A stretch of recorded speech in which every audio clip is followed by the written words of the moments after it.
स्वार्थ अधिकार की ओर लेकर जाता है, परमार्थ आपको समर्पण के योग्य बनाता है। अधिकार जीवन में कभी सुख नहीं देता, अधिकार जीवन में बंधन लेकर आता है, अधिकार जीवन में भय लेकर आता है, अधिकार आपको भ्रमित करता है। समर्पण निर्भर करता है, समर्पण निर्द्वंद करता है, समर्पण से जीवन में निश्चिंतता आती है। तो कह में ये रहा था कि जीवन का आधार स्वार्थ होगा तो परिणाम ये आएगा, परमार्थ होगा तो परिणाम ये आएगा। उसी प्रकार जो प्रेम लेकर संसार की ओर देखेगा, जो प्रेम का भाव लेकर और संसार के बाजार में खर्च करने निकलेगा, वो आसक्ति खरीद कर लौटेगा। यदि आप प्रेम लेकर, क्योंकि प्रेम से कुछ भी खरीदा जा सकता है। अरे और किसी की क्या कहिए, भगवान बिक जाते हैं। हमारे ध्रुवदास जी कहते, रंच प्रेम में अपन पो हारत नवल किशोर। रंच प्रेम में भगवान बिक जाते हैं। सूरदास गाते हैं, सबसे ऊंची प्रेम सगा। ये प्रेम से भगवान के भक्त द्वारा खरीदे जाने की ही तो गाथा है। दुर्योधन की मेवा त्याग, साग विदुर घर खाई। हरे कृष्णा। साग विदुर घर खाई, झूठे फल सबरी के खाए। बहुविध भोग लगाई। हरे रामा। बहुविध भोग लगाई। प्रेम के बस नृप सेवा की, आन भय हरि नाई। हरे कृष्णा। आन भय हरि नाई। राजसुयज्ञ युधिष्ठिर कीन्हा, तामे जूठ उठाई। हरे कृष्णा। तामे जूठ उठाई। तामे जूठ उठाई।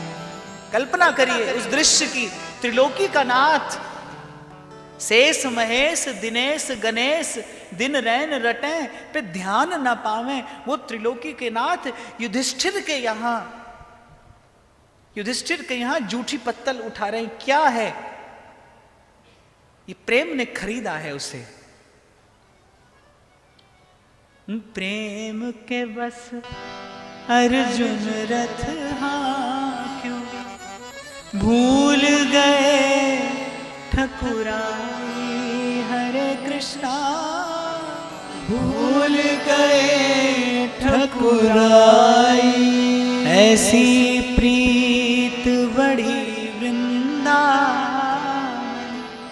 गोपिन नाच नचाई। हरे कृष्णा। गोपिन नाच नचाई।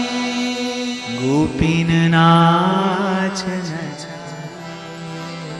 प्रेम की महिमा है। और कल भी मैंने आपको निवेदन किया था, प्रेम करने की योग्यता आपके पास में है। आप जितने लोग यहां बैठे हैं, प्रेम करने की योग्यता सभी के पास है। और विशेष बात यह कि एक सी है, कम नहीं है, अधिक नहीं है, एक सी है। We have the equal soul content and the equal capacity और capability to be in love. प्रेम करने की योग्यता आपके मेरे सबके पास एक सी है। हां, पर लेकिन आप ये प्रेम लेकर संसार के बाजार में कुछ खरीदने निकलोगे तो आप आसक्ति लेकर लौटोगे। और यही प्रेम लेकर आप भक्तों के, संतों के परिवार में कुछ पाने निकलोगे तो आप भक्ति लेकर लौटोगे। इतना भेद है। आप संसार की ओर देखिए, प्रेम आपको आसक्ति दिखाएगा, आसक्ति तक पहुंचाएगा। प्रेम तो ऊर्जा है, sustaining force of life, and not just life but the whole existence. इस पूरे अस्तित्व को गतिमान प्रेम करता है। आपके घर एक पौधा लगाते हैं, आपका पौधे के प्रति जो हित का भाव है वही तो पौधे को पोषण देता है। आप पौधा लगाकर भूल जाइए, पौधा कैसे फलेगा फूलेगा। एक नन्हा सा बीज अंकुरित होता है, उसके अंकुरण के मूल में हित है, प्रेम है। और प्रेम ऊर्जा है, और ऊर्जा का सकारात्मक प्रयोग भी किया जा सकता है, नकारात्मक प्रयोग भी किया जा सकता है।